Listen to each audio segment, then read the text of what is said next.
History is often measured in decades, but a single, isolated month can provide a high-fidelity snapshot of a nation's shifting identity.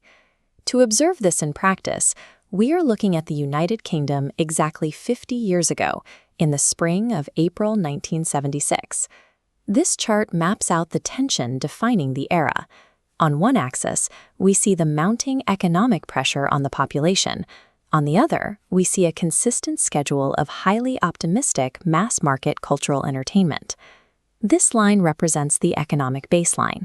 In April 1976, the British population was grappling with an inflation rate of 16%.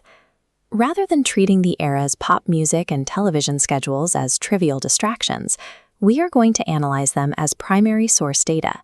The friction between this severe financial anxiety and vibrant cultural escapism allows us to measure the specific mechanics of Britain's transition into the modern world. Before analyzing specific broadcasts, we must ground these statistics in the physical reality of the street level. The visual environment of 1976 had a specific aesthetic: red double-decker buses, boxy Ford Cortinas, and heavy commercial signage dominated Piccadilly Circus. Purchasing power was increasingly limited.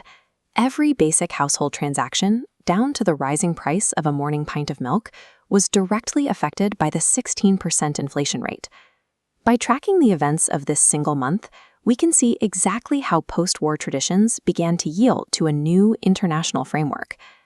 Our dataset begins in the halls of power at 10 Downing Street, establishing the political instability that framed the month.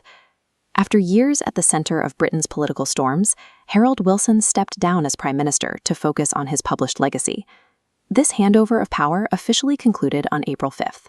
James "Sonny Jim" Callaghan stepped into the role, leading a peaceful but significant handover of national leadership. He inherited an administration facing the immediate reality of a shaky national economy and that critical inflation rate. Despite these negative economic indicators, the public perceived the change as the start of a new chapter for the nation. This political transition established a baseline of national anxiety, leaving a vacuum that was filled by high-impact cultural escapism. While the political transition was serious, a dominant cultural event occurred just 2 days earlier on April 3rd. The United Kingdom won the Eurovision Song Contest, providing a rare moment of unified national celebration. The winning track was "Save Your Kisses for Me," performed by the group Brotherhood of Man in their signature matching outfits. The song was a major commercial success, selling millions of copies and staying at #1 on the charts for 6 weeks. This polished pop sound shared the charts with major international acts like ABBA and Barry White. This synchronized pop aesthetic served as the final cultural baseline before the raw energy of punk began to change the musical landscape later that year. Beyond the domestic music scene, the British cinema was being reshaped by an influx of international media. Public engagement with the cinema remained high, acting as a primary mechanism for distraction from the economic reality. American Hollywood heavyweights dominated the market, led by Jack Nicholson's performance in One Flew Over the Cuckoo's Nest. Even months after its debut, Spielberg's Jaws continued to influence the box office, demonstrating the longevity of the new summer blockbuster model. This influence extended from public cinema spaces into the private domestic sphere of the television.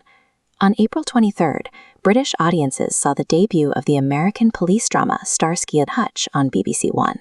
This flashy American import was balanced by the traditional comfort of domestic soaps, specifically the return of Elsie Tanner to Coronation Street. Having been absent for 3 years, the character's return was a major event in the television broadcast schedule. The simultaneous consumption of these American imports and British soap operas reflects a society positioned between international modernization and local tradition.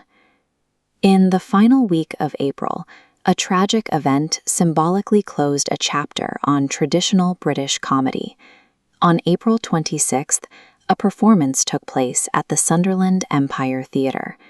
During the show, the legendary comedy actor Sid James suffered a fatal heart attack while on stage. The live audience initially laughed, mistaking the genuine medical emergency for a rehearsed comedic routine. This event marked the symbolic end of the post-war carry-on era of British cultural traditions. Away from the entertainment industry, we see shift in the everyday commercial habits of the UK population. New mass-market products were being introduced to the public, such as the Cadbury's double-decker chocolate bar. In Brighton, the first Body Shop opened its doors, signaling a shift toward a modernizing retail landscape.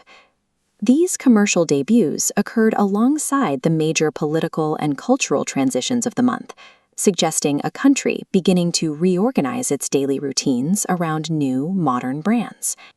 April 1976 served as a moment of transition, where post-war norms met the emerging systems of an international world.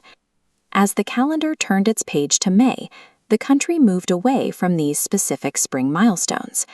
The mechanisms developed to cope with the economic and political shifts of this month provided the framework for the nation's identity through the late 1970s. This transitional society was now standing directly on the cusp of the hottest and most infamous summer on record.